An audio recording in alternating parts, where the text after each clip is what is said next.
Hey, how you doing everyone? Welcome back to Big Frog's 4x4. Today, we're going to do a toolbox tour of my 72x30 Pro Extreme Tools toolbox. I'm going to start off up here at the top. It comes with this heavy-duty stainless steel top, but to protect the top, I went to Tractor Supply and picked up this rubber grill mat. This is what you normally throw underneath the grill. They come in different sizes, different lengths, but I just got the one that they had in stock. Unfortunately, they didn't have the longer one to cover the whole box. But I mostly work on this end. I keep my fresh rags and stuff down here anyways. So I mostly work on this end. So I have my charger, radio, gloves, my work hat, tissues. Obviously nowadays you need hand sanitizer. I have my tablet for looking up information on each vehicle that I bring out here every morning. Then I have Pittsburgh Allen wrenches back there. Don't use those a whole lot. Don't use a lot of Allen wrenches a whole lot. But those kind of come in handy for quick grabbing to do different things. Let's see, my magnetic trays. We use BG products, and they have these, I'm going to call them tokens or coins on the inside that you keep and store up. And then you turn them in for credit, and you get a basically check whenever you want to turn them in. Then we'll come down here to my socket drawer.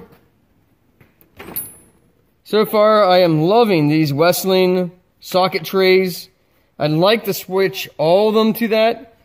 They take up less of a footprint. You see, I really like them so far. Let's see, I have all my impact, 12-point, 6-point shallow, all in the 3/8. I have my swivels here. I didn't count correctly my swivels. I wanted to put my standard and metrics on the same tray, but now I have these extra slots. I don't know what I'll put them on there quite yet. Whenever I get a new set of Westling trays, then I will combine my 1/2-inch impacts from Tekton with my 1/2-inch impact that are Pittsburgh. Been using those for like 5 years. Zero issues with those. Then I have my oversized sockets back there. My half cut. Absolutely love this socket set because when you need them, they come in very handy. See if I can get a focus. Got these on Amazon. They're extra shallow. You can put a 1/2-inch ratchet in the end of them, an impact gun, or a ratchet over the end of it. Let's see if I can get the ratchet here.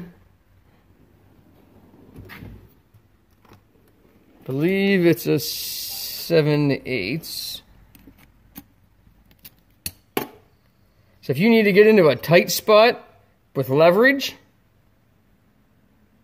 comes in really handy. Especially if you do car trailers and you got to get the park brakes, the backing plates for your brakes off on a trailer and the leaf springs are in the way.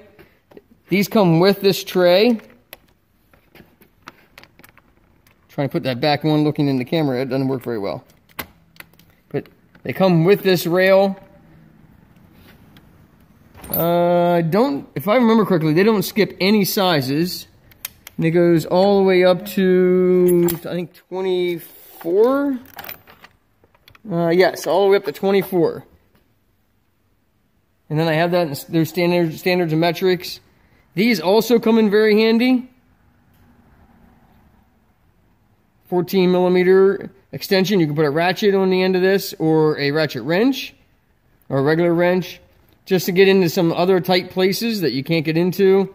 These are from Craftsman, and they come in different sizes: 8, 10, 12, 13, 14, 15, 17, 18. I have my 1/4 inch over here, my swivels. I have my Max 7-piece filter set. He gave me a deal on those. They weren't that much more than getting them on Amazon from someone else.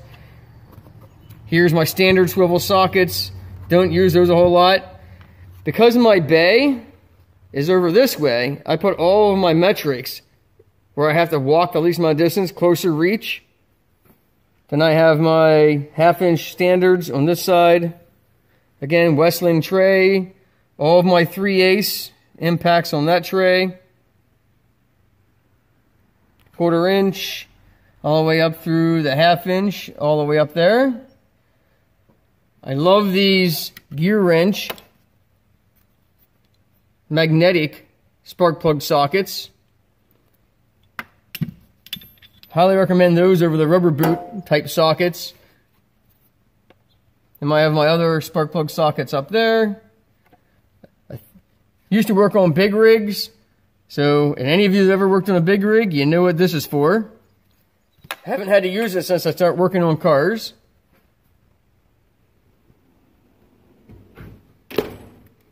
And again, all metrics on this side. The drawers are still getting broke in. I usually don't even pull them out the whole way. So I recommend coming through. Once you pull them out the whole way, then they extend the whole way without any problems. This one I haven't pulled out the whole way yet, but they are full extension. And there you can see I have all of my ratchet wrenches on this side. My stubbies, metric, and standards on that rail. You can tell I like to be organized. If you don't have any of these, and I picked up 2 of them, these are to put on your wrenches. So if you need, I wouldn't use a ratchet wrench, this is just because I'm holding this with one hand. If you need extra leverage, you can put a 1/2 inch ratchet in there or a wrench on it and give you extra leverage on your wrench. And I picked up 2 of them, and they're like $25 a piece or something. That way you can have 2 wrenches side by side if you're trying to break something loose and have something leverage on both wrenches. I'll come over to my document drawer. Like I said, I still haven't taken my lid off yet. I'm undecided if I want to leave that on or off. Just kind of have my soup bowl, some extra markers, extra lights, my, let's see, and my like safety glasses and stuff in there. Come down to my extensions, go 1/2 inch, 3/8, 1/4 inch, different bits. Love these ratchets. If you don't have a set of these Gearwrench 120 XPs, highly recommend them. I'm beating on them for years. Not a single problem. They're not even loose or floppy. The only thing I've had an issue with was these pins started to work out after a little bit. So I put a ton of red Loctite in there and then screwed that back on and hasn't come loose since. Little thumb wheels, universals.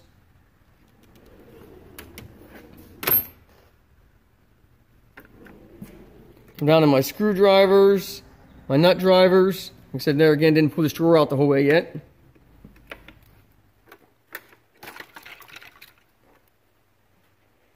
I'll have to pull that out the whole way when I get an extra hand. But my nut drivers, Torx screw bits, Phillips and standard screwdrivers. You can see that one pulls out a little bit further. My picks, filter wrench tools, and that kind of stuff in this drawer.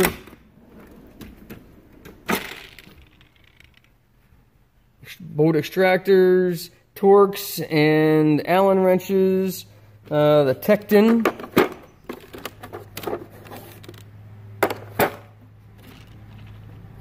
Torx bit set, lifetime warranty. Great company to deal with if you have to have a warranty. And then I picked this up from Matco. It is a T50. If you ever worked on a Ford Transit front brakes, gonna need that. Come down here is my cordless and air tool drawer. You can see I got the Mac 3/8 stubby, the old trusty Harbor Freight. Been using that thing for years. All cordless stuff, grinders, the Milwaukee 1/2 inch fuel. So far, no problems with this Comp Hausenfeld from Walmart. Been using these, seem to have enough power for what I need them for. The reversible cutoff 3-inch cutoff wheel from Harbor Freight for Chief. The only problem I had so far is I dropped it and took a chunk out of the plastic cover right there. My main 1/2 inch is over here on my roller cart that I keep like my bottles and that kind of stuff. But here's my main 1/2 inch impact. Loving this gun so far. Highly recommend it. It's not very heavy. It's heavier than some. You can get something that's lighter, but the vibration and the design of the inside of the hammer anvil takes a lot of that vibration away. My arms don't kill me and hands don't kill me nearly as much when I have to run that all day.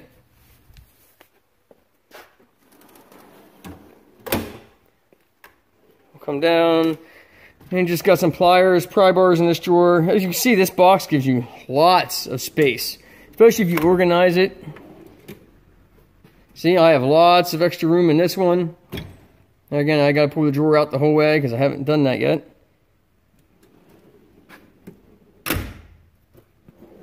Down here would be my hammers, punches, chisels, cheater pipes, kingpins in case you need something really big to pound on.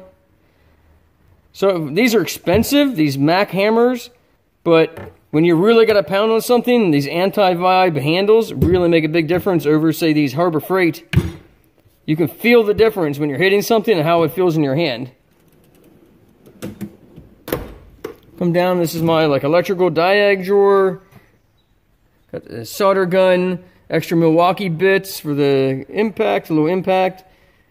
Let's see, you got the fuse checking pieces. Just in case you have a fuse that keeps blowing, and it's like a little relay, you put it on the terminals of this, and then it just keeps kicking back and forth, and you can trace where your short and the wire is. And a Harbor Freight torch, just relay bypass, some testing tools, power probe, the digital light. I think this was a Titan, I believe. In here is my launch, this is a CRP 123, I think. Some silicone plugs and caps. Electrical tape. Let's see, fuse buddy. And in here I have, pull this out the whole way. And here I have my load tester for wiring and for different things. You put that in your voltmeter, and then you press the button and it causes a load on the circuit and tells you where your voltage drop could be. And come down here and I got my tap and die set. Extra strapping of old seat belts of vehicles we scrapped. Air regulator and fitting for your air tools. If you don't have one of these on your air tools, especially like your cutoff wheels and stuff, you have to have this. This is, you're going to be shocked at how glad you are that you put this on your air tools. And then all my different roll locks and that kind of stuff. Got an empty box over here. My Ingersoll Rand. And then the different hammer pieces and stuff that fit in there for different like ball joints and wheel bearings. Then the Harbor Freight Icon snap ring pliers. So far, really liking that kit. Definitely worth the money. I'll come up to this drawer. I know this is going to be a long video, but got my bits. I use scrapers. This is a safety bit set. Just a cheap one from like Tractor Supply or something. My micro wrenches, Allen wrenches. Don't, like I said, don't use a whole lot of those. Let's see, you got your spark plug gapper, tape measure. That's just a cheap tape measure from Harbor Freight. It's free. Files, inspection mirror. If you don't have one of these tools, I feel sorry for you. If you don't have one of these on-car flaring tools for 3/16. I just did a Ford E150 van that I had to do a brake line that was behind the shock tower. Now, how are you going to get a flare tool other than this in behind the shock tower? So, very, very beautiful. Love this tool. Worth every penny. Use it on almost every single brake job. Got my thermometer for checking AC. Just the tools for the impact little air tools. Let's see, Harbor Freight blowgun. Pinch off tools for brake lines or other hoses. This is a puller for wiper blades and battery terminals. And obviously the cutter for your brake lines, other metal tubing.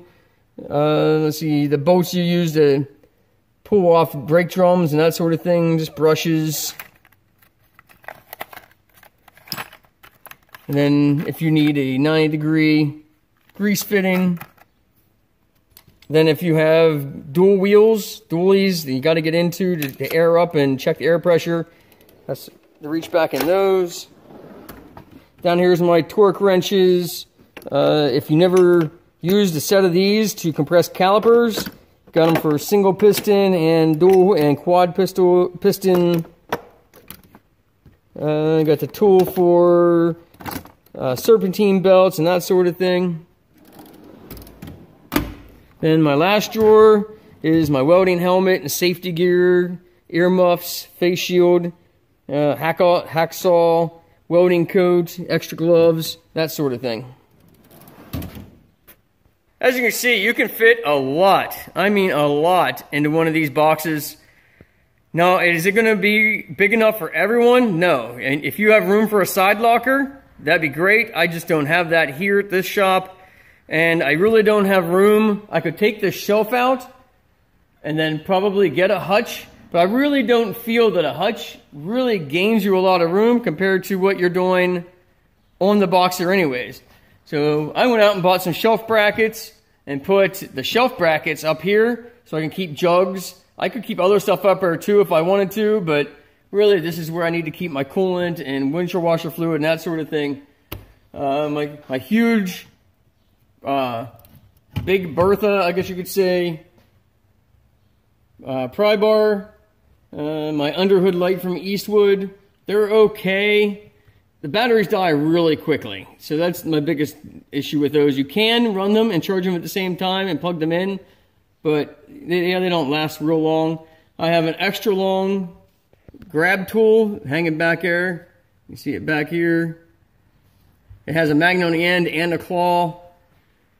The light that I use regularly is this Matco.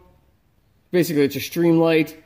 When I bought the cheap kind, non-rechargeable, because I found it a lot better to buy rechargeable batteries and just put your batteries in it all the time instead of having to have two of these and having one charge when it goes dead.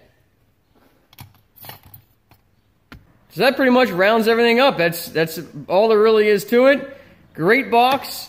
Really no real complaints about it so far. I did find that these little corner plastic pieces down here, they don't fit in tight. They're just kind of sitting in there, but it's cosmetic. I mean, it doesn't do anything about how your toolbox works or how anything like that. So who cares? As always, thanks for watching Big Frog's 4x4. Don't forget to like, subscribe.